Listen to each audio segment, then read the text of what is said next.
प्यारे बच्चों, कक्षा 8 की गणित की क्लास में आप सभी का स्वागत है। पिछले टर्न में हम लोगों ने प्रश्नावली 1.1 के 4 नंबर तक के सवाल कर लिए थे। अब हम लोग आज 5 नंबर से आगे के सवाल समझने का प्रयास करेंगे।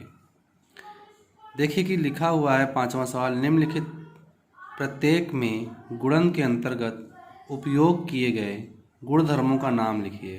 कौन सी प्रॉपर्टीज लगाई गई हैं? प्रॉपर्टीज हमने आपको बताई हुई हैं। आइए देखिए, लिखा हुआ है पहले में -4/5 into 1 equal to 1 into -4/5 equal to -4/5।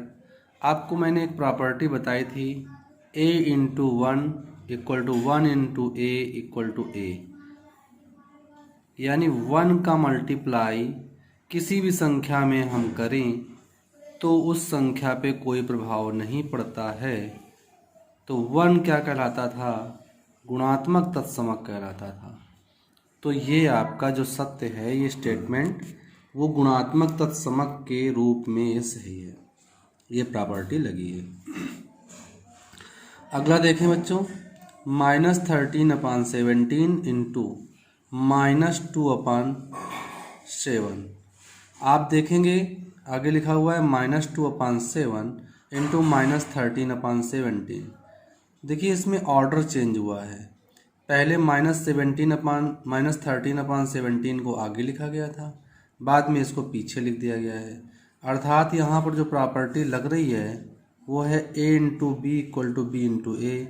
ये कौन सी प्रॉपर्टी है? गुणन का क्रम विनिमय नियम है। क्रम का विनिमय हो रहा है, इंटरचेंज हो रहा है ऑर्डर।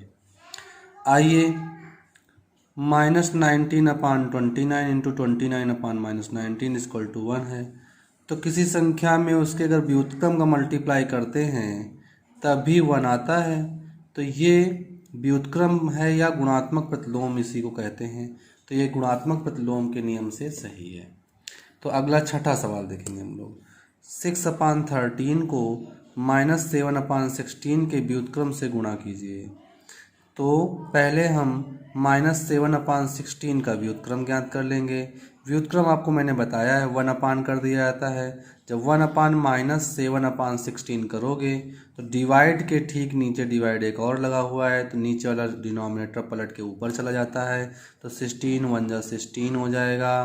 तो 16/-7 माइनस का अगर ऊपर मल्टीप्लाई कर दें, नीचे मल्टीप्लाई कर लें, तो नीचे जो हर है वो पॉजिटिव हो जाएगा, ऊपर निगेटिव हो जाएगा अंश। ठीक है, तो -7/16/7 आ जाएगा।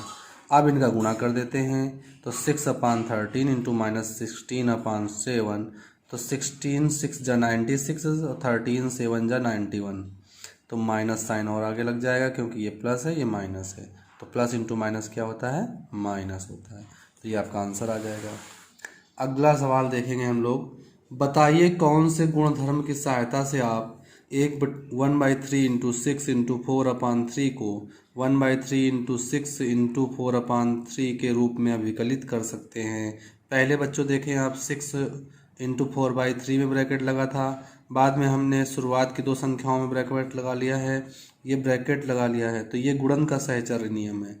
गुणन का सहचर्य नियम आपको मैंने बताया है, a into B into C equal to A into B into सी।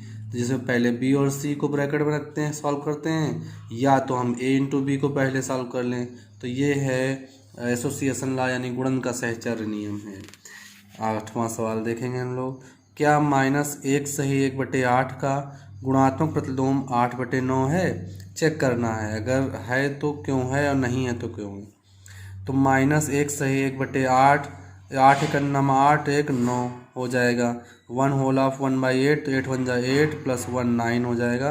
तो माइनस का 9/8। तो -9/8 का गुणात्मक प्रतिलोम करेंगे तो गुणात्मक प्रतिलोम 1 करके करते हैं, तो 1/-9/8, 8 पलट के ऊपर चला जाएगा, 8 1 जा 8 हो जाएगा, 8/9 आ जाएगा माइनस का।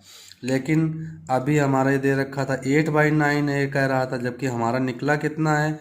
8/-9 निकला है। इसका मतलब है कि ये एक -1 होल ऑफ 1/8 का गुणात्मक प्रतिलोम 8/9 नहीं होगा, नहीं होगा। ठीक है, इसको ऐसा कर लेंगे। अब आते हैं क्वेश्चन नंबर 10 की ओर। लिखिए, इसमें उत्तर लिखना है। अच्छा, ऐसी परिमेय संख्या जिसका कोई व्युत्क्रम नहीं है। तो बच्चों, जीरो कोई भी व्युत्क्रम नहीं होगा, क्योंकि 1/0 अपरिभाषित होता है, ये परिभाषित नहीं है, इसको इनफाइनाइट बना देता है ये। ठीक है, तो परिमेय संख्या नहीं रह जाएगी फिर वो, इसलिए जीरो कोई व्युत्क्रम नहीं होता है। परिमेय संख्याएं जो अपने व्युत्क्रम के समान होती हैं, जैसे 1 है, 1 का व्युत्क्रम 1 ही होता है, -1 का व्युत्क्रम -1 ही होता है, इसको याद कर लीजिएगा। परिमेय संख्या जो अपने ऋणात्मक के समान है, 0 0 का अगर माइनस लगाएंगे तो 0 पे कोई प्रभाव नहीं पड़ता है। ठीक है, क्योंकि 0 ना तो पॉजिटिव है ना तो निगेटिव है, इसलिए ये अपने ऋणात्मक के भी समान हो।